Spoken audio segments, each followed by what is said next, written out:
एक बुद्धिमान राजा था। उसका काफ़ी बड़ा साम्राज्य था। उसके राज्य में प्रजा हर तरह से खुशहाल थी। राजा को अपने उत्तराधिकारी की तलाश थी।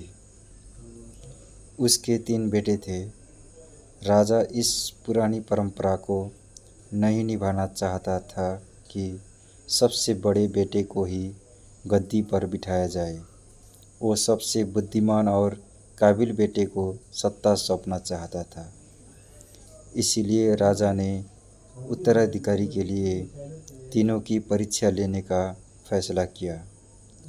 राजा ने तीनों बेटों को अलग अलग दिशाओं में भेजा। उसने हर बेटे को सोने का एक एक सिक्का देते हुए कहा कि वह इसे ऐसी चीज़ खरीदे जो पुराने महल को भर दे। पहले बेटे ने सोचा कि पिता तो सठिया चुके हैं, इस थोड़े से पैसे से इस महल को किसी चीज़ से कैसे भरा जा सकता है। इसलिए वो एक मैखाने में गया, शराब पी और सारा पैसा खर्च डाला। राजा के दूसरे बेटे ने इससे भी आगे सोचा। वो इस नतीजे पर पहुंचा कि शहर में सबसे सस्ता तो कूड़ा कचरा ही है।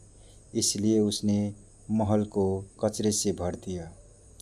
तीसरे बेटे ने 2 दिन तक इस पर चिंतन मनन किया कि महल को सिर्फ एक सिक्के से कैसे भरा जा सकता है। वो वाकई कुछ ऐसा करना चाहता था जिससे पिता की उम्मीद पूरी होती हो। उसने मोमबत्तियाँ और लोबान की बत्तियाँ खरीदी और फिर पूरे महल को रोशनी और सुगंध से भर दिया। इस तीसरे बेटे की बुद्धिमानी से खुश होकर राजा ने उसे अपना उत्तराधिकारी बनाया। इस कहानी से हमें यह सीख मिलता है कि बुद्धि से कुछ भी पाया जा सकता है।